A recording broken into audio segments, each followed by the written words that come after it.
ponen de pie para ir al Señor en oración, por favor.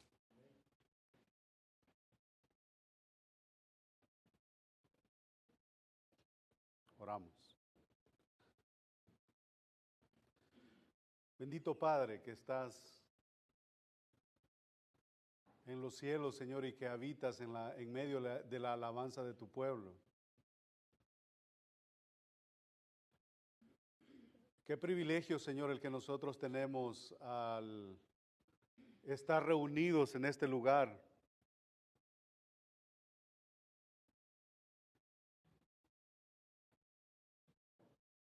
En donde nos hemos dispuesto, Señor, cada uno de nosotros,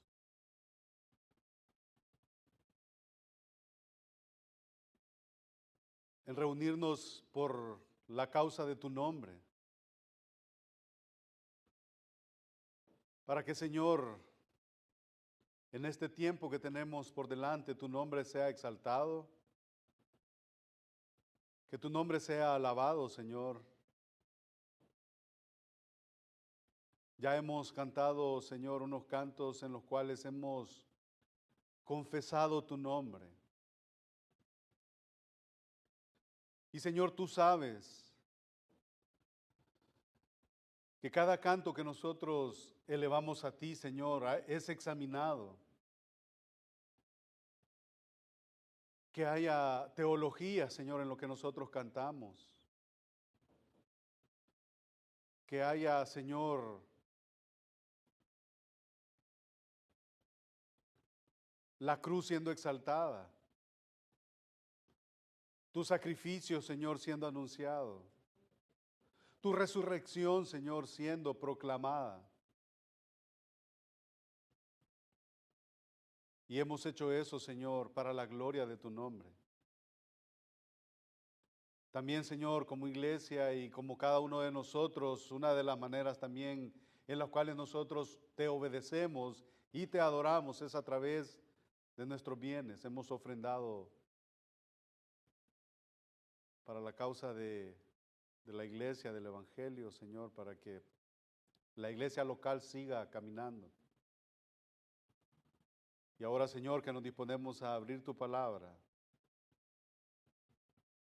Señor, derriba, como ya lo hemos rogado a ti antes, temprano, que derribe, Señor, cualquier barrera, cualquier obstáculo que pueda haber en este momento, Señor, en nuestras mentes, cualquier preocupación que se haya apoderado, Señor, de nuestras mentes, Señor, que por favor sea disipada por el poder de tu Espíritu. Cualquier ansiedad, Señor, cualquier tristeza, porque, Señor, queremos escuchar tu voz, escuchar tu palabra. Y, Señor, bajo este techo, bajo este lugar, el cual nosotros llamamos iglesia, Señor, habemos hombres y hay mujeres que hemos necesitado gracia y misericordia tuya. Que, Señor, todos te necesitamos. Y por eso, Señor, rogamos la asistencia de tu Santo Espíritu para ser animados, exhortados y consolados. El que está sentado, Señor, necesita de ti y aún más. El que está, Señor, tras este púlpito necesita de ti. Todos te necesitamos, todos, Señor. Venimos en una condición hambrienta delante de ti. Llénanos. Por el poder de tu Espíritu, Señor, ayúdanos. Amén. Pueden tomar asiento y a la vez que eso pasa, también quiero que abran sus Biblias, dándole seguimiento al estudio que llevamos sobre la carta del apóstol Pablo a los Efesios en su capítulo 2. La semana pasada yo estuve hablando de la sección del 11 y quise hacer mi mejor intento para terminar hasta el versículo 22, pero cuando regresé otra vez al estudio me di cuenta que del 19 al 22 tenemos algo más que cubrir y no podía yo dejarlo así. Porque del versículo 11 al 22 tenemos tres divisiones. Por ejemplo, la primera, del versículo 11 al 12, nosotros vemos la necesidad de nuestra reconciliación. Que dice del versículo 11 y 12, había una necesidad de reconciliación y dice, por tanto, acordaos de que en otro tiempo vosotros los gentiles en cuanto a la carne erais llamados sin circuncisión por la llamada circuncisión hecha con mano en la carne. Versículo 12, en aquel tiempo estabais sin Cristo, alejados de la ciudadanía de Israel, alejados, ajenos de los pactos de la promesa, sin esperanza y sin Dios en el mundo. Entonces había una necesidad de reconciliación. Luego del versículo 13 al 18 dice de la siguiente manera, habla acerca del medio de la reconciliación y dice del 13 al 18, pero ahora, esos famosos cambios de ritmo, pero ahora en Cristo Jesús vosotros que en otro tiempo estabais lejos, habéis sido hechos cercanos por la sangre de Cristo, porque Él es nuestra paz, que de ambos pueblos hizo uno solo, hizo uno derribando la pared intermedia de separación, aboliendo en su carne las enemistades de la ley, de los mandamientos expresados en ordenanzas, para crear en sí mismo de los dos un solo y nuevo hombre, haciendo la paz.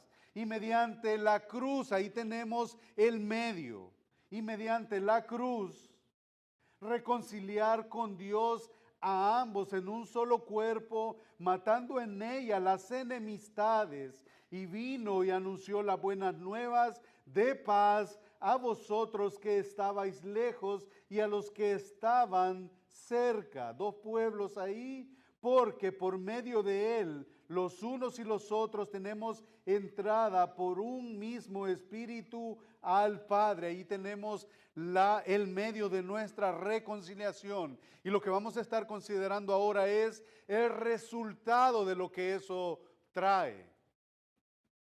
Del versículo 19 al 22, y dice así. Así que, otro cambio de dirección. Así que ya no sois extranjeros ni advenedizos, sino conciudadanos de los santos y miembros de la familia de Dios. Y esto, hermanos, esto no es poca cosa. Si nosotros hacemos un retroceso de lo que nos dice del 11 al 13, lo que nos está diciendo en el versículo 19, esto debe de llenarnos de adoración al Señor. Versículo 20, edificados, ya después, una vez que nosotros somos conciudadanos de los santos y miembros de la familia de Dios, edificados sobre el fundamento de los apóstoles y profetas, siendo la principal piedra del ángulo Jesucristo mismo, en ese Jesucristo mismo, en quien todo el edificio bien coordinado va creciendo para ser un templo. Hay un propósito. Hay un templo santo en el Señor, en quien vosotros también sois juntamente edificados para morada de Dios en el Espíritu. Ustedes se dan cuenta de todas las implicaciones que esto trae, el haber sido reconciliados con Dios. Hay privilegios, pero también hay implicaciones que a nosotros nos piden, nos demandan algo.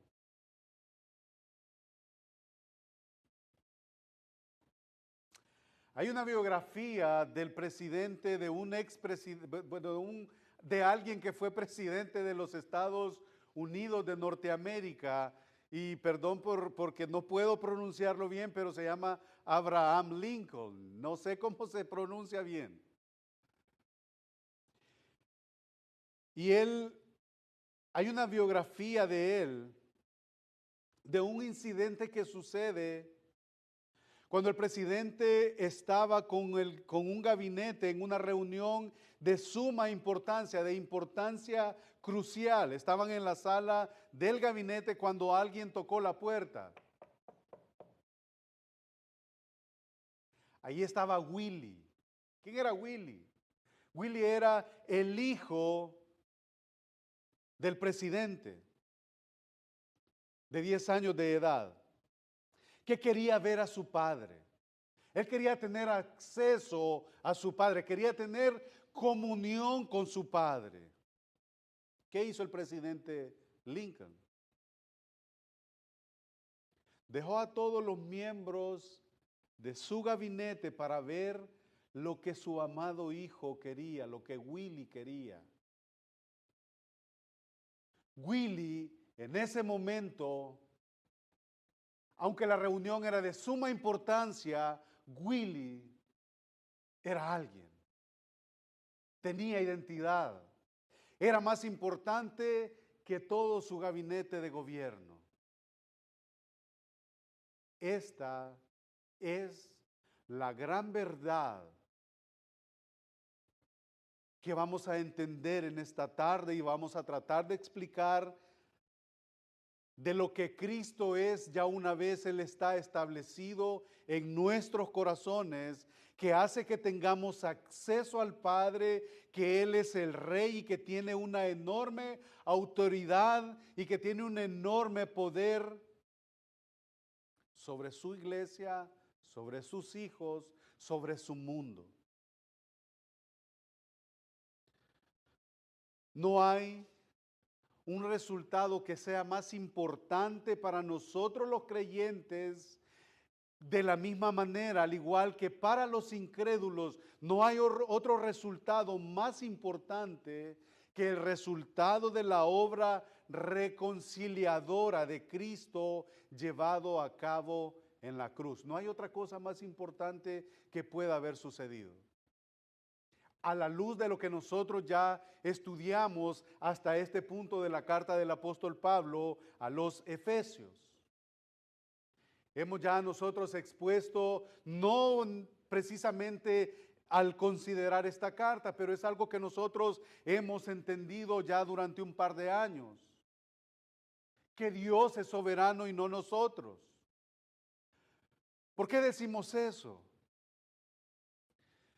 Porque nosotros por nosotros mismos no podíamos responder, no podíamos hacer nada, no podíamos contribuir a nuestra salvación. ¿Por qué?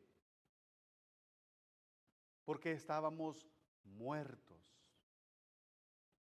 Porque estábamos muertos y Él lleva a cabo la obra reconciliadora en la cruz del Calvario.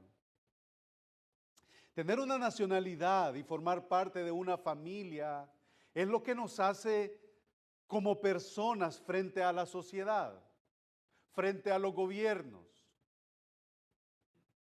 Nosotros vamos a un país determinado. ¿Qué es lo primero que quieren, nos preguntan cuando queremos hacer algún tipo de trámite? Me presta su identificación. Ellos quieren ver quién es usted. Si es del país de ahí de donde usted está o es alguien que tiene otra nacionalidad.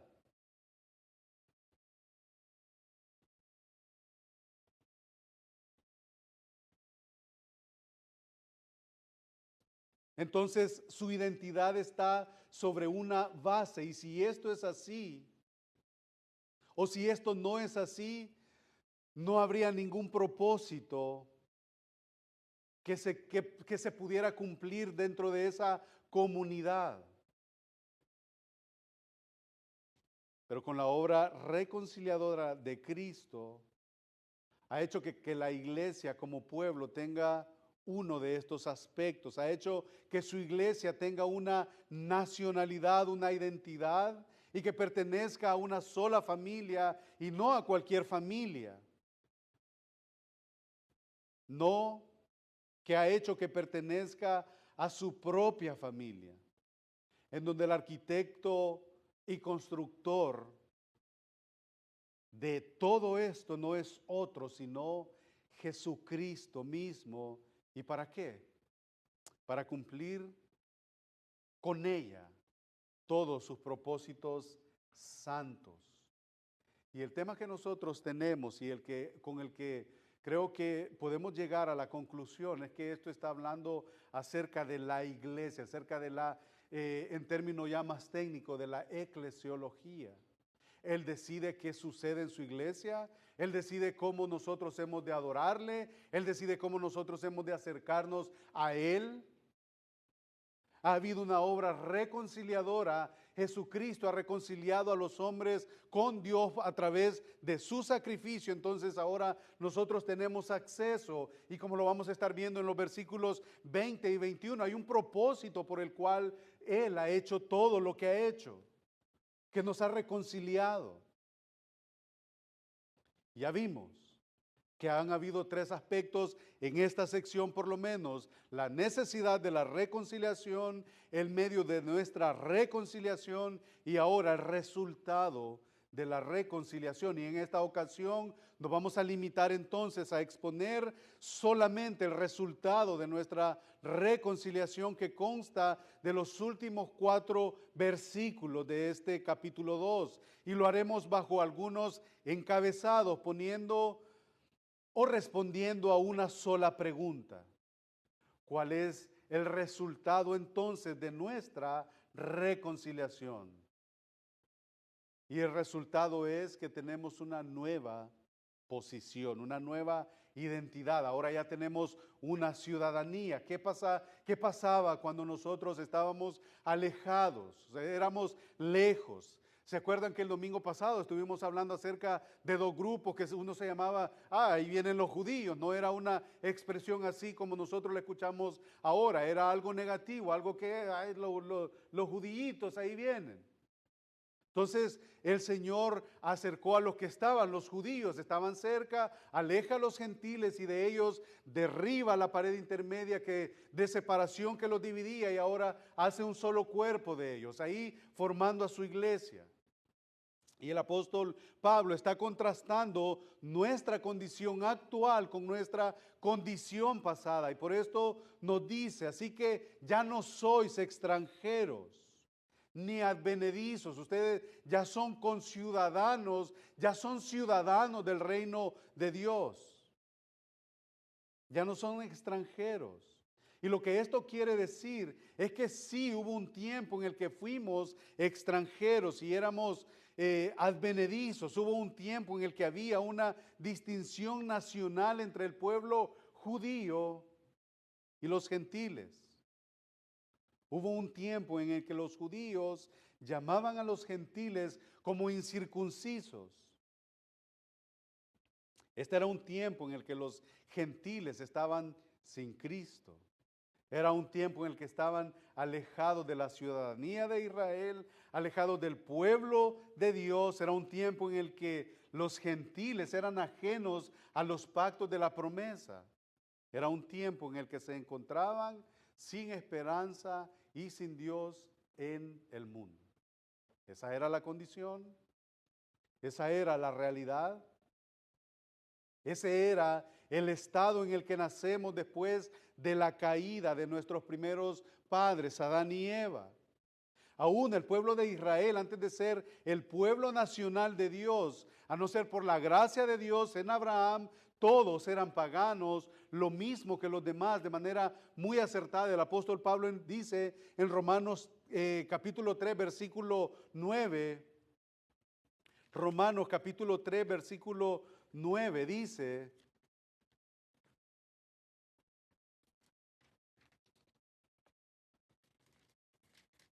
de manera muy acertada, dice: ¿qué pues? ¿Somos nosotros mejores que ellos. No, en ninguna manera. Pues ya hemos acusado a judíos y a gentiles que todos estaban descalificados, no le pertenecían a Dios, estaban lejos de Dios, caminaban por el mundo sin esperanza y sin Dios. Luego, cuando pasamos al versículo 23, también se refiere y dice prácticamente lo mismo en cuanto a ellos. Por cuanto todos pecaron, judíos y gentiles, por cuanto todos pecaron, están destituidos de la gloria de Dios. Entonces encierra tanto a judíos como a gentiles, a todos bajo pecado, por cuanto todos pecaron, están destituidos de la gloria de Dios. Esa era la identidad, esa era la condición, y esta es aún de aquellos que no han sido reconciliados con Cristo. Ahí aquel que no ha sido reconciliado con Cristo, esa es la condición. Aquí estamos hablando en términos de una nación, estamos hablando en términos de un país en donde habían unos que estaban separando esa división. Uno decía, no perteneces a mi nación, eres gentil, eres incircunciso. Entonces, esa es la condición de aquel que todavía vive lejos de Dios.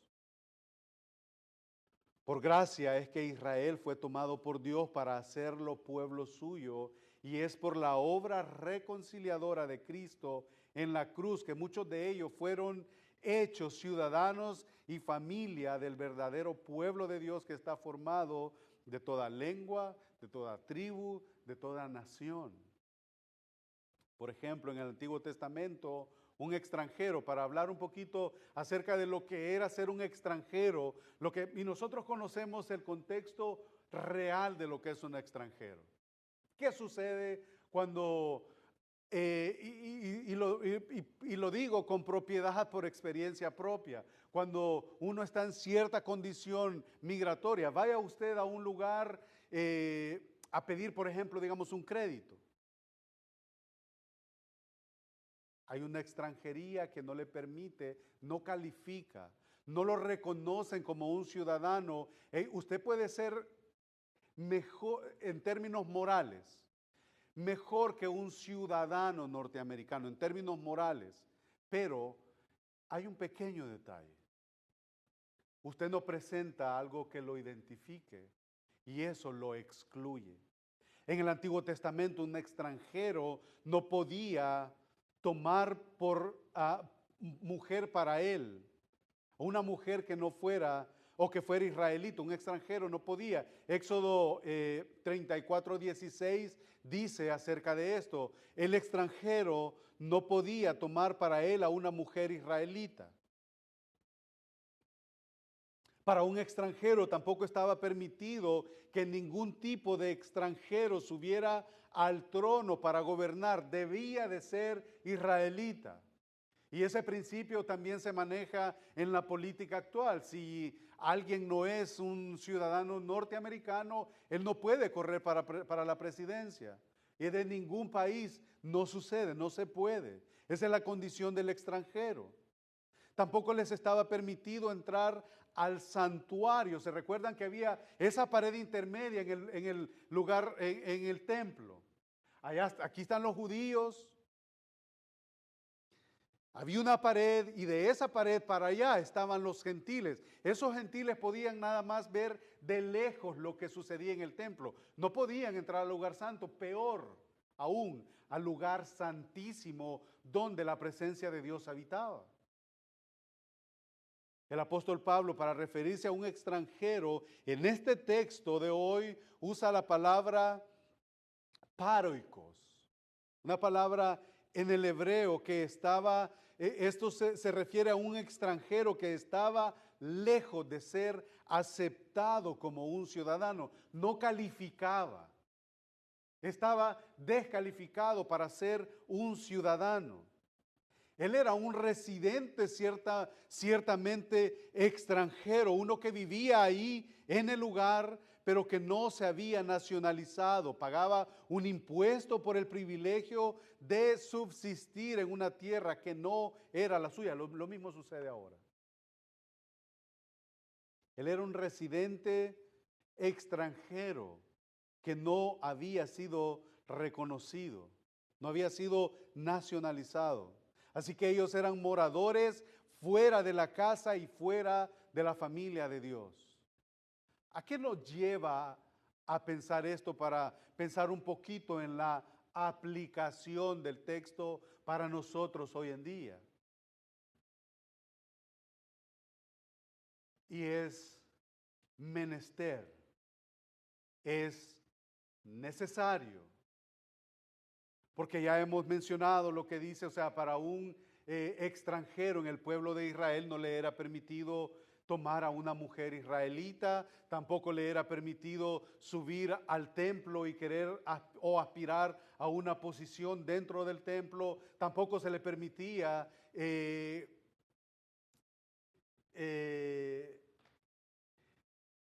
otro aspecto que mencionábamos era que no se le permitía entrar al santuario, al lugar santo, peor, al lugar santísimo. Pero estaban ahí, estaban cohabitando con los demás. Y esa podría ser la condición de muchos dentro de la iglesia hoy en día. Ellos están ahí, ellos entran por las puertas del templo a habitar con el pueblo de Dios. Ven que en el templo se quema el incienso. Ven que los sacrificios son ofrecidos para Dios. Ven que el Señor está salvando y aquellos que estaban ordenados para vida eterna. Ven que en la iglesia son añadidos aquellos que habrían de ser salvos. O sea, están en el templo, pero están lejos de la ciudadanía de Dios. No pertenecen a la familia de Dios. ¿Se imaginan qué condición tan triste la que ha de ser?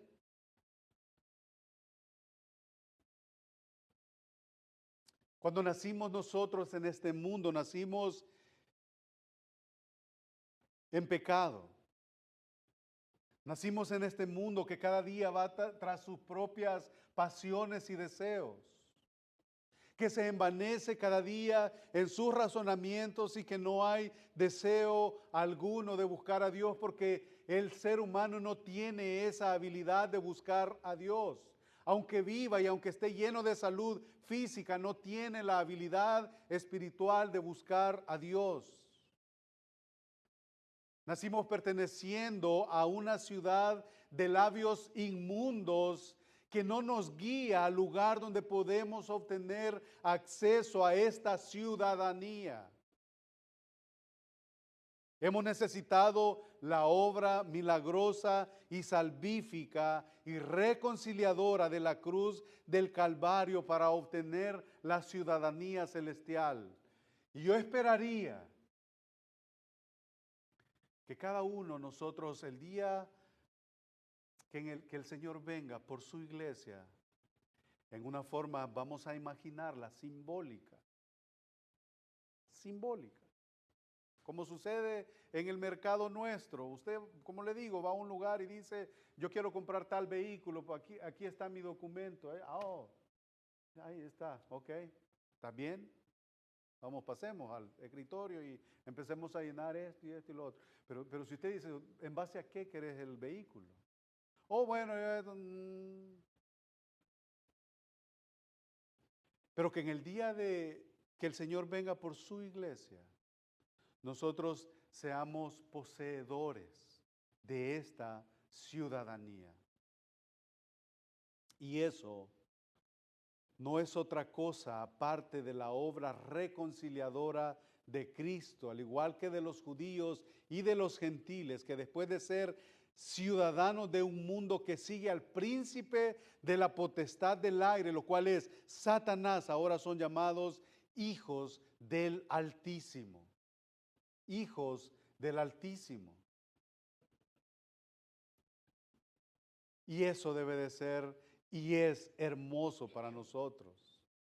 Eso es hermoso para nosotros. Otro aspecto que nos guía y que nos muestra el texto de acuerdo a nuestra nueva identidad, ciudadanía, nuestra nueva condición, no es solamente que tenemos una nueva ciudadanía, sino que también ustedes identificaron el otro aspecto que nos beneficia a la hora de ser ciudadanos del reino de los cielos. Ahora, ¿cuál es la otra condición que esto nos da? Que no solamente ahora somos ciudadanos del reino de los cielos, sino que también ahora tenemos una nueva familia. Tenemos una nueva familia. El texto dice, y miembros de la familia de Dios. Y miembros de la familia de Dios.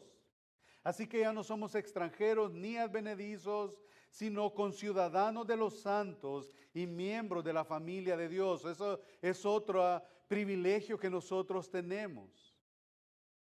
El texto dice, y miembros de la familia de Dios. No solamente hemos dejado de ser extranjeros, nuestra identidad no solamente en cuanto a nuestra ciudadanía, sino que nuestra nueva identidad va mucho más allá y el resultado de la obra reconciliadora de Cristo es mucho más íntima, ¿ya? No es que sos simplemente un ciudadano, no, es que ahora perteneces a mi familia. Es mucho más íntima de lo que nosotros pudiéramos imaginarnos. ¿Por qué decimos esto? ¿Se recuerdan qué dice el texto de Primera de Juan capítulo 3, versículo 1? Que hasta hay un cántico acerca de esto. Mirad cuán amor nos ha dado el Padre al llamarnos hijos de Dios. Mirad cuál amor nos ha dado el Padre para que seamos llamados hijos de Dios. Eso es un privilegio inmerecido. El mismo apóstol Juan también, ¿se recuerdan? En el famoso texto aquel que hemos usado a veces equivocadamente de Juan capítulo 1 versículo 12, que si confesares con tu boca que Jesús es el Señor y creyeres en tu corazón que Dios le levantó de los muertos, serás salvo. Juan 1:12.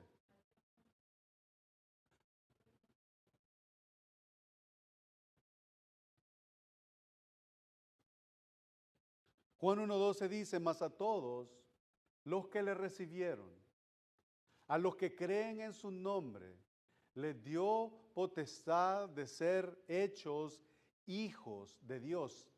Privilegio. Dice Gálatas también, Gálatas 3:26, pues todos sois hijos de Dios por la fe en Cristo Jesús.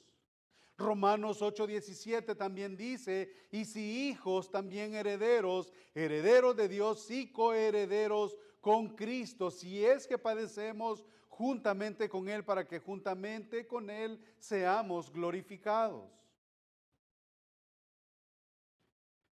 Desde el inicio, no solamente, desde el inicio de esta carta, hemos sido enseñados que el Señor nos ha dado las innumerables riquezas de su gracia. No solamente eso, sino que tenemos a Dios mismo y somos coherederos con Cristo, somos doblemente herederos de Dios. Y nuestro Padre ha llamado a sus hijos de cada nación, de cada tribu, de cada lengua, de cada rincón de la tierra, formando a un solo hombre, a un nuevo hombre, donde no hay griego ni judío, circuncisión ni incircuncisión, ni bárbaro ni escita, ni siervo ni libre, sino que en Cristo Él es todo y es en todos. Gracias a la obra de la reconciliación que nosotros encontramos en el versículo 17 del capítulo 16, perdón.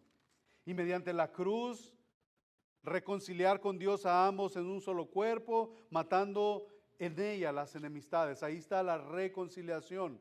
¿Por qué enfatizamos esa reconciliación? Ahí está en el versículo 16. Gracias a esa reconciliación hecha por Cristo en la cruz es que cada uno de nosotros hemos sido hechos cercanos al Padre, donde nos ha sido dada una nueva identidad para así podamos acercarnos confiadamente al trono de la gracia para alcanzar misericordia y hallar gracia para el oportuno socorro. Esto, hermanos, esto es maravilloso para nosotros. Ahora, esto nos lleva de la mano a nuestro siguiente versículo. Porque una nueva identidad urge de un nuevo fundamento. Y esto es lo que veremos ahora. El resultado de nuestra reconciliación es que tenemos un nuevo fundamento sobre el cual somos edificados. Versículo 20. Entonces, ¿cuál es ese fundamento que se tiene? ¿Cuál es el fundamento que usted y yo tenemos como habiendo sido reconciliados, teniendo ahora la ciudadanía de Dios, siendo hijos de Dios, siendo conciudadanos de los santos? ¿Cuál es el fundamento que se tiene como resultado de esa reconciliación? El versículo 20 nos responde a esta pregunta. Edificados sobre el fundamento de los apóstoles y profetas, siendo la principal piedra del ángulo Jesucristo mismo. El texto dice el fundamento de los apóstoles y profetas.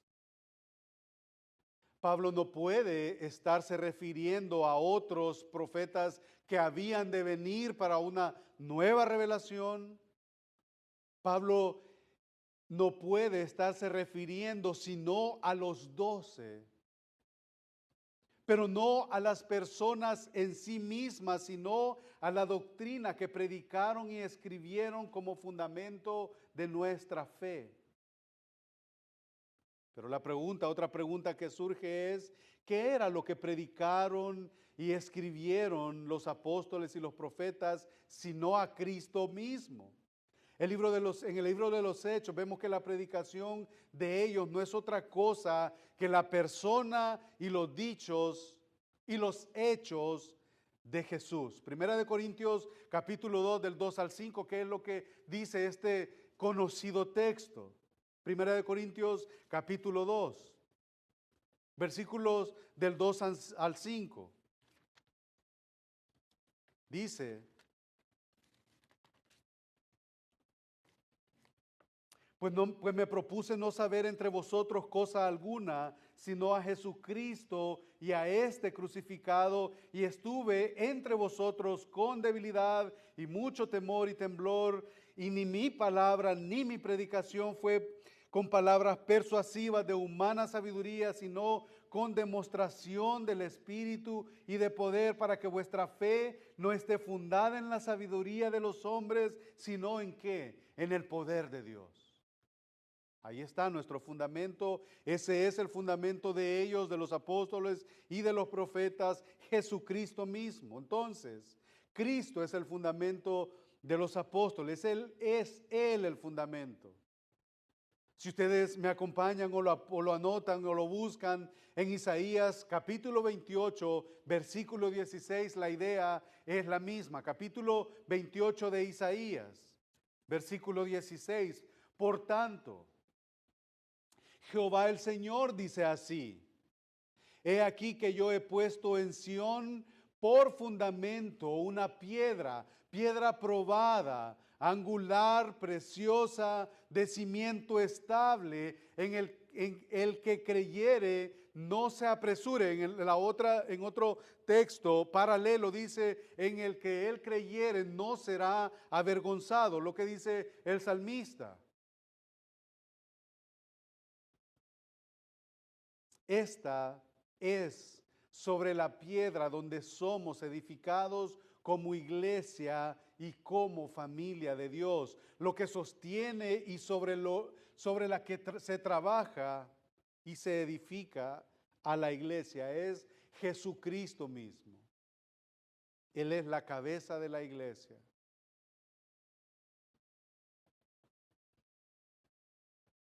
Y esto nos llama a la atención para nosotros que somos su iglesia. No somos nosotros aún, aunque somos las piedras con las que es edificada la iglesia, pero no somos nosotros. No somos los fundadores de la iglesia, ni tampoco son los líderes de la iglesia, aunque son los líderes a quienes Dios usa para administrar su iglesia. No es el pastor sobre la que se edifica la iglesia, aunque es a quien Dios usa para predicar su palabra. No es el gobierno, no es algún sistema de pensamiento sobre lo que se edifica la iglesia. No es ningún nombre aparte de Cristo, nuestro Redentor y reconciliador, que es Dios y hombre. Hay un hermano español que se llama Samuel Pérez Millos, dice al respecto de los apóstoles, porque no es sobre apóstoles, no es sobre hombres, no es sobre un ser humano, es sobre Cristo. Y dice él en cuanto a los apóstoles son el fundamento, no personalmente, sino funcionalmente. O sea, que ellos solamente fueron instrumentos. El cartero, cuando usted ve al cartero que viene, el del UPS o al del FedEx o al de Amazon, ellos solamente son mensajeros, ellos hacen la función, ellos no saben ni siquiera lo que trae el paquete, lo que trae el sobre, no, ellos solamente van y entregan la encomienda. Y eso es lo que este hermano está diciendo acerca de los apóstoles. Ellos no son el fundamento, sino lo que hacen es la función del fundamento, en el sentido del ejercicio de su ministerio apostólico. Ellos recibieron un papel clave en su visión para la edificación de la iglesia. Aparte de que Jesús previó a todos los creyentes sucesivos. ¿Qué quiere decir esto? Preveyó de todos aquellos que iban a venir a Él, de aquellos por los que Él había padecido. Y todo esto se presenta a partir del testimonio de los apóstoles. Otro comentario que dice este mismo hermano es: los apóstoles y profetas en el sentido de establecer el fundamento, sus dones que no están vigentes hoy. Hablando acerca de los apóstoles, esos dones ya no están vigentes hoy. Ayer comentaba temprano que estuvimos en se llamaba un intensivo ministerial, hablando acerca de la membresía. Y en la membresía obligadamente tiene que hablarse de los dones de la iglesia, de los dones en la iglesia. Y tocaban este tema acerca de los dones en la iglesia y tocaban precisamente el don de los apóstoles y de los profetas. Hablaban unos que hay unos dones que ya cesaron y hay otros dones que eran unos dones temporales, y hay unos dones que aún continúan. Pero uno de los dones temporales era el de los apóstoles y de los profetas. Ya no hay profetas y se manejaba y se decía, ¿por qué no hay profetas ahora? Incluso en la misma sucesión de Judas. Tenía, y la escritura es clara cuando dice que él tenía que haber estado presente cuando el Señor entraba y salía entre ellos. Otro de las cualificaciones para los apóstoles era de que tenía que ver a Cristo resucitado, y otro de los aspectos es de que Jesucristo debía de haberle encomendado personalmente el apostolado. Entonces, no pueden haber apóstoles ahora. Entonces, estamos hablando de que ya no está vigente ahora. El apostolado ya no está vigente. Por eso es de que la iglesia ha de ser edificada sobre el fundamento que ya fue puesto una vez Jesucristo viene a ser la piedra angular, aquella piedra sobre la cual el edificio, el fundamento es puesto. Por muy piadoso que alguien pueda ser, por muy buen predicador que alguien pueda ser, por muy santo que alguien pueda ser, el fundamento ya ha sido puesto, ya no hay más para la iglesia. Jesucristo es el fundamento que ha sido puesto sobre la iglesia, el fundamento de los apóstoles y profetas, y Jesucristo es la piedra angular, donde el edificio bien coordinado, ya lo vamos a ver más adelante a partir del versículo 21. Así que el fundamento del cual se habla acá es la de los apóstoles y profetas, y en resumidas cuentas se puede decir que el fundamento de los apóstoles no es otro que Cristo, porque a este es que predicaban, de quien escribían los apóstoles. Sin embargo, el texto sigue diciendo que Jesucristo es la piedra principal del ángulo. Esta piedra era la piedra final, la que se coloca en el edificio y quizás en el arco de la puerta. Con este sellamos, aquí ya no necesita más. De acuerdo a esto, Cristo no solo es el fundamento firme e inamovible, inconmovible sobre el que la casa de Dios es edificada, sino que Cristo es la piedra clave que une y completa esta casa. Y por eso empezamos diciendo temprano al inicio, yo dije que aquí estamos hablando de la iglesia, de la eclesia. Una de las cosas que me marcó muchísimo ayer es de que uno de los hermanos exponentes dijo, hablando acerca de la eclesiología, hablando acerca de la membresía y de la disciplina en la iglesia, es de que él dice de que nosotros, por la falta de instrucción que hemos tenido, no hemos llegado al entendimiento en que nosotros, cuando hablamos acerca del reino, este reino ya tiene su rey y su rey ya ha establecido cómo la iglesia ha de caminar. Pero a veces nosotros actuamos como si nosotros fuéramos los reyes. No, nosotros solamente somos conciudadanos del reino de los cielos. Ya la piedra ya fue puesta, ya está establecida.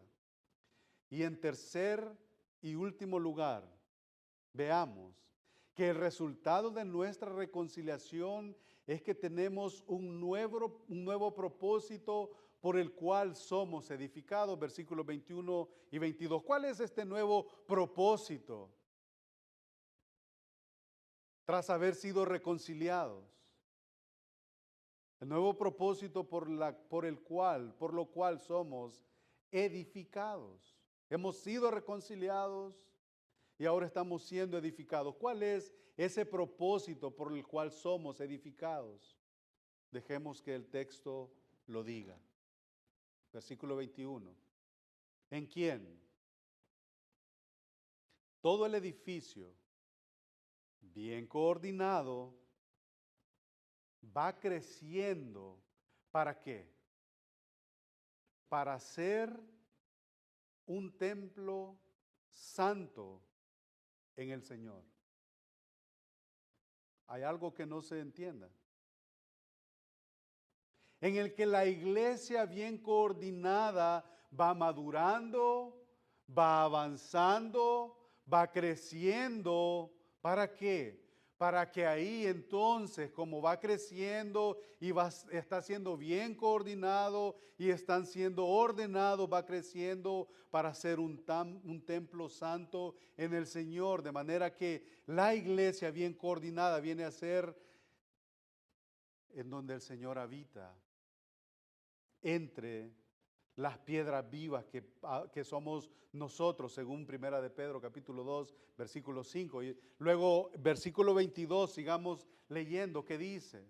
En quien vosotros, ya los que ya son conciudadanos del reino, los que han sido edificados, los que han sido reconciliados, en quien vosotros también sois juntamente edificados para morada de Dios en el Espíritu. Y eso es impresionante.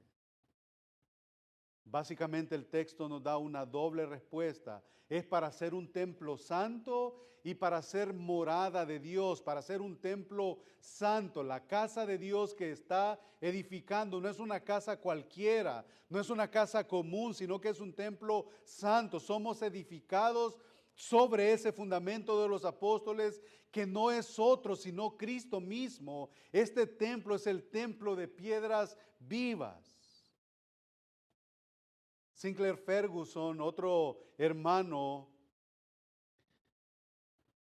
dice de Primera de Pedro 2:5 que el templo cristiano que está hecho es de cristianos, fácil, sencillo. El templo cristiano es el que está hecho de cristianos, no se necesita más. Nos dice Primera de Pedro 2:5 que como piedra viva sed edificados como casa espiritual y sacerdocio santo para ofrecer sacrificios espirituales aceptados a Dios por medio de la piedra angular que es Jesucristo. Para morada de Dios, versículo 22, en quien vosotros también sois juntamente edificados para morada de Dios en el Espíritu. Así lo escuchamos de la boca de Cristo mismo cuando dice en capítulo 17 de Juan, versículo 23, dice, yo en ellos y tú en mí, para que sean perfectos en unidad. Juan 17, 23. En otra ocasión, Pablo escribiendo en su primera carta a los Corintios, le dice en Primera de Corintios capítulo 6, versículo 19, ¿o ignoráis que vuestro cuerpo es templo del Espíritu Santo, el cual está en vosotros? Primera de Corintios 6, 19. El texto de Efesios dice que es para morada de Dios. Así, de esa manera, en el Espíritu, mora Dios en usted, mora Dios en sus hijos.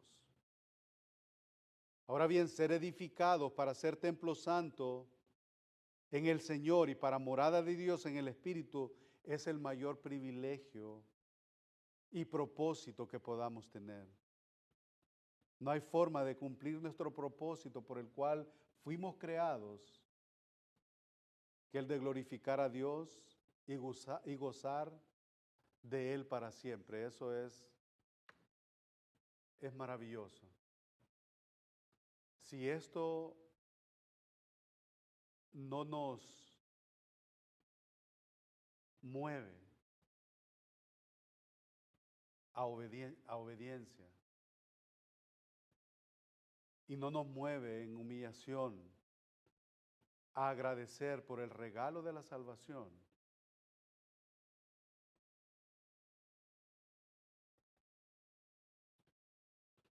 sería triste.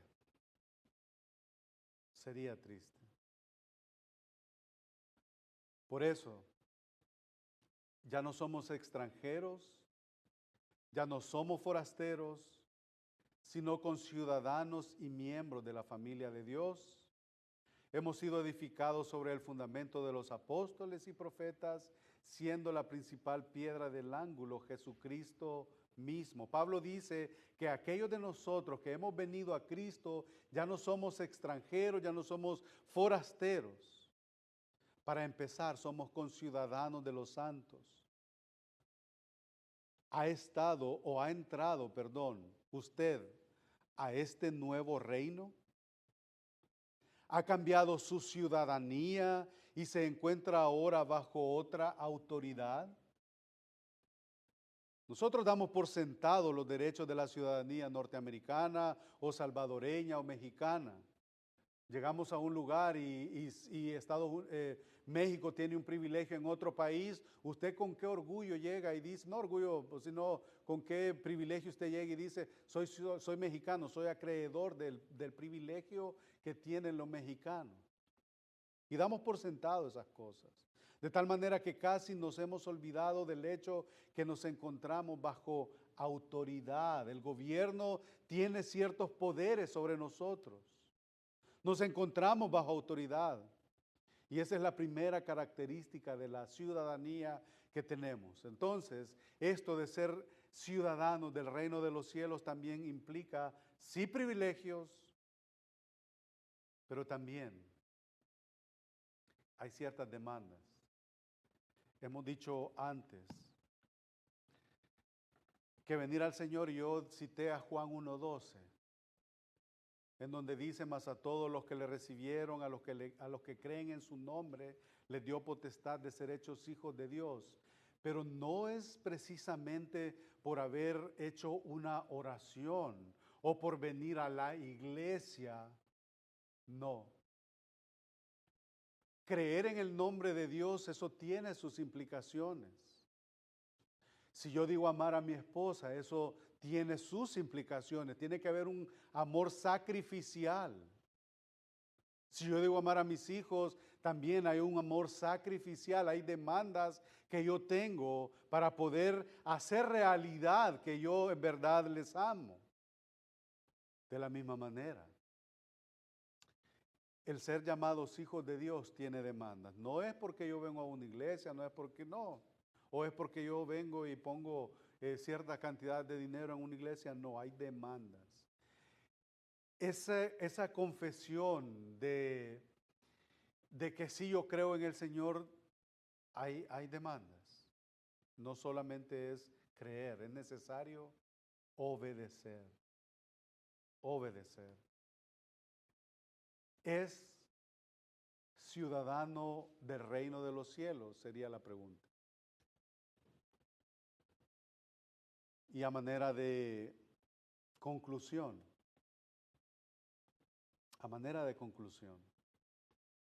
para que seamos animados, exhortados y consolados después de haber sido extranjeros y advenedizos. Versículo 19, así que ya no son más eso. Ya no están muertos en delitos y pecados. Ahora ya son conciudadanos de los santos y miembros de la familia de Dios. Que el Señor bendiga su palabra y que al cerrar el capítulo 2 de la carta del apóstol Pablo a los Efesios, podamos considerar esta ciudadanía que por gracia y por misericordia se nos ha sido dada. Oramos.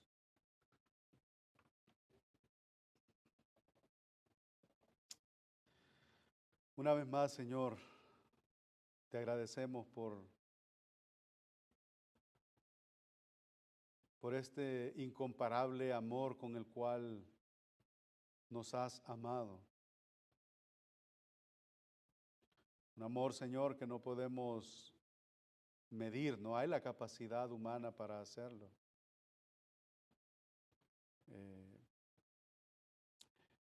Te agradecemos, Señor, porque al haber reconciliado